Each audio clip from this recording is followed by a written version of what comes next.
Settle in, cinephiles.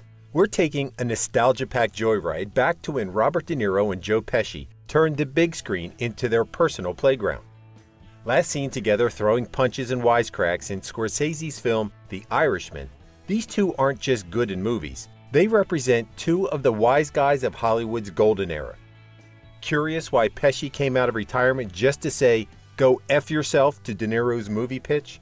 Stick around to the off-screen drama, maybe just as juicy as what you see on it. We can't talk about memorable on-screen performances without mentioning the marvelous actors Robert De Niro and Joe Pesci, most recently seen in the aforementioned 2019 film The Irishman, directed by the equally outstanding Martin Scorsese. That wasn't the first time De Niro and Pesci starred together in a movie. Since the 1980s, the actors have shared the screen on several memorable occasions, gaining recognition from their audiences and the Academy Award, among others. However, before The Irishman, Pesci and De Niro hadn't worked together for over a decade. But was this gap caused by any issues between the pair? And where does their friendship stand nowadays? Keep watching to find out more about Joe Pesci and Robert De Niro's careers, projects together, and some not so well known but interesting facts about them. The truth is that the actors have been good friends for several decades. The reason behind the lack of shared projects between them was related to Pesci's extended, supposed retirement from acting, beginning in the early 2010s. As De Niro told Entertainment Weekly in 2019, he'd insisted on bringing Pesci to The Irishman for a long time, first asking the fellow actor during the Guys Movie Hall of Fame event in 2018 that they'd attended in commemoration of their 1996 movie Casino. The idea didn't sound as good to Pesci, given that he'd answered "Go F yourself" to the proposal. Nevertheless, De Niro insisted relentlessly, actually asking him around 40 times before Pesci acquiesced at last.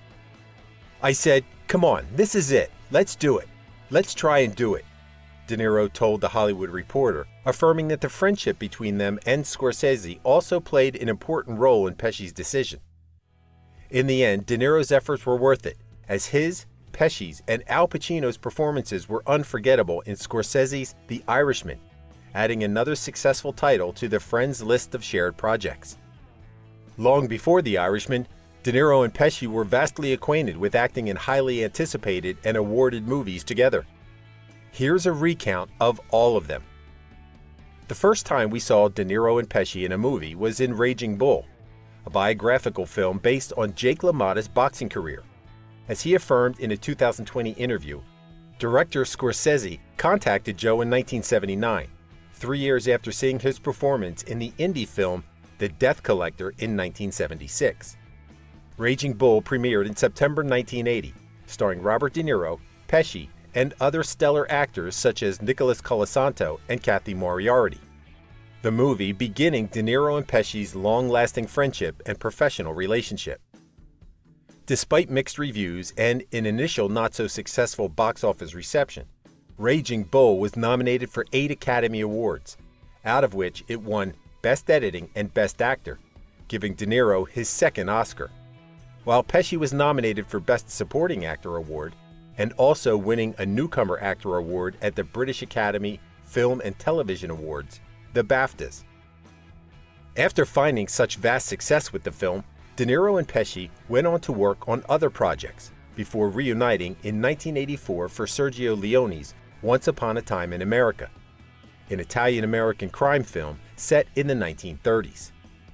The year 1990 saw De Niro, Pesci, and Scorsese working together again, this time on the legendary crime film Goodfellas, based on the story of the infamous mob member Henry Hill.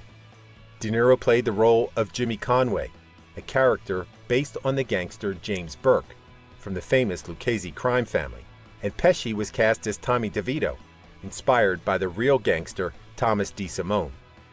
Nonetheless, the character's name was taken from Tommy DeVito, a member of the legendary rock and soul quartet The Four Seasons, a close friend of Pesci. Yet according to Time, any connection of DeVito with the mob is up for debate. Some of the most interesting facts about the actors' performances in this movie include the improvisation of several scenes on Pesci's side, and De Niro's choice of using real money as props. Out of the 6 categories the movie was nominated for, Pesci won his first Academy Award as Best Supporting Actor. Later, in 1993, De Niro debuted as a director with the mafia-centric film A Bronx Tale, with Pesci making a cameo as the character Carmine. Despite his brief role, Pesci's appearance in the film reaffirmed the bond between him and De Niro. In 1995, Pesci and De Niro reunited again to star in Casino, a crime film based on the biographical book Casino: Love and Honor in Las Vegas by Nicholas Pileggi. The movie also starred Sharon Stone and marked De Niro's 8th and Pesci's 3rd respective collaborations with director Scorsese. In Casino, De Niro played Sam Rothstein, a gambling handicapper and mafia associate, who takes charge of a casino in Las Vegas. Pesci's role is as Nicky Santoro, a bloodthirsty mafia man who is a close associate of Rothstein. Pesci suffered a minor accident at the film's studio, which resulted in a broken rib, similar to how he'd previously broken a rib while filming a fight scene with De Niro in Raging Bull. Despite thematic similarities of Casino to Goodfellas, the film was praised by critics and found success at the box office. A couple of years later, Pesci announced his retirement from acting, but still appeared in several movies during the next decade, including the 2006 film The Good Shepherd, starring De Niro, only featuring a cameo by Pesci, who revived his time as a fictional mobster by portraying character Joseph Palmi. Seeing all the success that De Niro and Pesci have found as collaborators, it's unsurprising that the latter broke his acting hiatus to accept the role of Russell Bufalino in The Irishman. The movie gained numerous Academy Award nominations, reaffirming how great a team the actors make on screen. So why do you think that the two apparently gel so well in the films they've done together? Are they similar in ability or not? And also similar or complete opposites in style? Let us know what you think of the actors individually and the success or otherwise of their various collaborations over the years. Come on, don't be shy in voicing your opinion, positive, negative, or maybe a mixture of the two. You will be read avidly.